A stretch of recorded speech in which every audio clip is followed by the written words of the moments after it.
के बाद एक सीट पर बैठा हुआ देखा गया। कहा जा रहा है कि नीतीश नए नए दलों से गठबंधन करने में आप सीनियर हैं, अपने खुद के ससुर की पीठ में छुरा भोंकने में अरे आप सीनियर हैं, एक चुनाव के बाद दूसरे चुनाव में हारने में, एक चुनाव के बाद दूसरे चुनाव में हारने में। Hey guys, welcome back to other video. Guys, आज की वीडियो बहुत इंटरेस्टिंग होने वाली है। तो मैंने सुना है कि मोदी जी ने जो है प्रधानमंत्री का इस्तीफा दे दिया है। तो देखते हैं कि सच में इन्होंने इस्तीफा दिया। वैसे तो भाई ये बहुत बुरी वाली बात है कि जहाँ पर मोदी सब कुछ किया, अयोध्या मंदिर मतलब और वहीं से हार गए यार। ये तो बहुत बुरा हुआ। और देखते हैं कि सच में इस्तीफा दिया है या नहीं दिया है। तो हम आप लोगों के साथ करते हैं बिना टाइम को वीडियो को स्टार्ट। नमस्कार दोस्तों, नरेंद्र मोदी ने सारे कर्म कर दिए लेकिन बहुमत नहीं ला पाए। आज राष्ट्रपति भवन गए और अपना इस्तीफा दे दिया। तो अब कहानी यह है दोस्तों कि नरेंद्र मोदी के पास बहुमत नहीं है। अब तक एक आकाश की एक पाताल की बातें करने वाले नरेंद्र मोदी जी को बैसाखियों के सहारे अपनी सरकार खड़ी करनी पड़ेगी। जो नरेंद्र मोदी अब तक रात 8 बजे आकर अपना निर्णय जनता पर थोप देते थे, अब अपने गठबंधन के लोगों से पूछ कर काम करना पड़ेगा। यानी अब मनमानी खत्म। मोदी की जरूरत है क्या? आरएसएस गडकरी को आगे करेगा क्या? एनडीए के लोग मोदी के नाम पर सहमत होंगे? वो नितिन गडकरी को आगे बढ़ाएगा, लेकिन पहले सांसदों की मीटिंग तो हो, आगे प्रपोज होगा।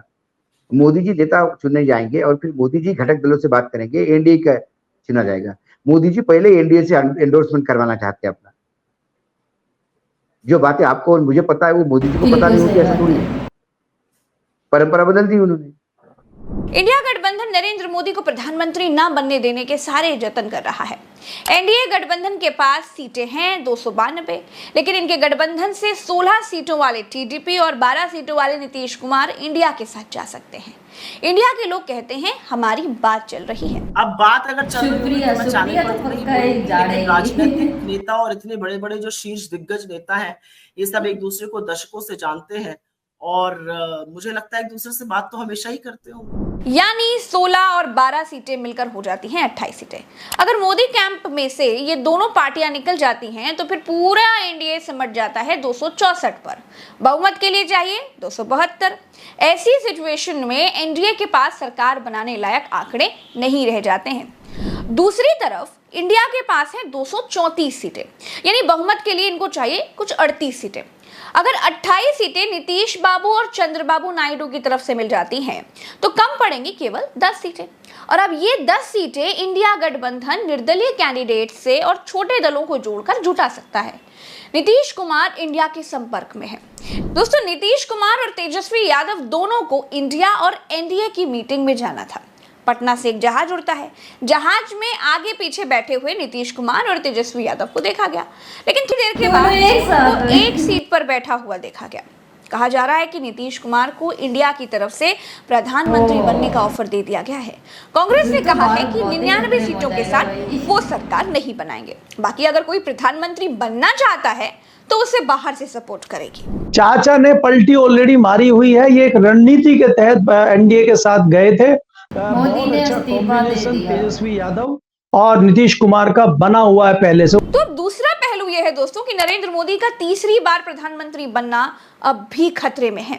और अगर प्रधानमंत्री बन भी गए और पिछली सरकार की तरह मनमानी की, मंत्रियों को बिना नाखून का शेर बनाकर रख दिया, तब तो गुरु विद्रोह होगा।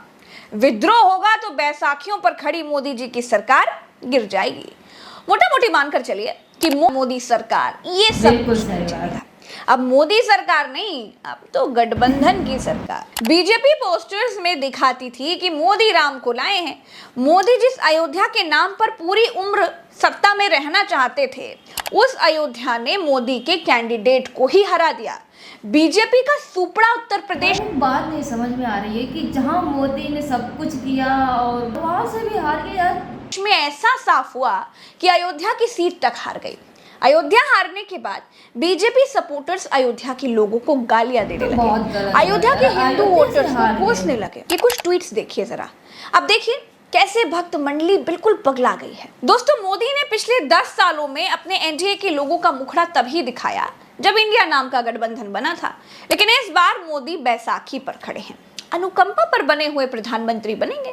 इसीलिए एनडीए दलों की एक ऐसी ही हाय हेलो वाली मीटिंग बुलाई गई थी, जिनको मोदी सेकते तक नहीं थे, जो मोदी से महीनों मिल तक नहीं पाते थे, वो मोदी के साथ बैठकर मीटिंग कर रहे हैं। समय ने मोदी को यहाँ पर ला मोदी को झूठ मूठ का मुस्कुराना पड़ रहा था। आप सीनियर है दल बदलने में, आप सीनियर है नए नए दलों से गठबंधन करने में, आप सीनियर हैं अपने खुद के ससुर की पीठ में छुरा भोंकने में। अरे आप सीनियर हैं एक चुनाव के बाद दूसरे चुनाव में हारने में, एक चुनाव के बाद दूसरे चुनाव में हारने में, और मैं तो उसमें सीनियर हूं नहीं। हालत ये थी मीटिंग की कि मोदी मुस्कुरा रहे थे और बाकी सब लोग सीरियस थे, क्योंकि जो मोदी आज दोस्ताना दिख रहे हैं, कल तक यही मोदी जी सबकी क्लास लिया करते थे। चंद्रबाबू नायडू को न जाने क्या क्या कहा था, लेकिन आज उन्हीं चंद्रबाबू नायडू के बगल में बैठकर जबरन मुस्कुराना पड़ रहा है। आप सब सत्ता में हिस्सेदारी चाहते हैं। कोई अमित शाह का विभाग चाहता है, कोई राजनाथ सिंह का विभाग चाहता है, कोई निर्मला सीतारमण का विभाग चाहता है। अब सबके चेहरे पर देखिए तनाव है।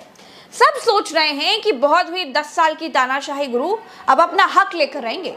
मोदी झूठ मूठ का मुस्कुरा रहे हैं। बाकियों के चेहरे देखिए गंभीरता के कारण तनाव में दिख रहे हैं। सब अपने अपने विभागों के लिए बड़े चिंतित हैं। अब अगले 5 साल मोदी के नाक में यही लोग नकेल डालकर रखेंगे। कहा तो यहाँ तक जा रहा है कि मोदी को आसानी से सब अपना नेता तक मानने के लिए तैयार नहीं है। मोदी को इससे बड़ी तकलीफ होगी, अपने घर में किराएदार की तरह रहना पड़ेगा। चलिए इस वीडियो में इतना ही, दीजिए इजाजत। राम राम, दुआ सलाम, जय हिंद। वीडियो पसंद आए तो वीडियो को लाइक, सब्सक्राइब एंड शेयर करें। तो अब मिलते हैं आपको नेक्स्ट वीडियो में, तब तक के लिए thanks for watching, bye bye.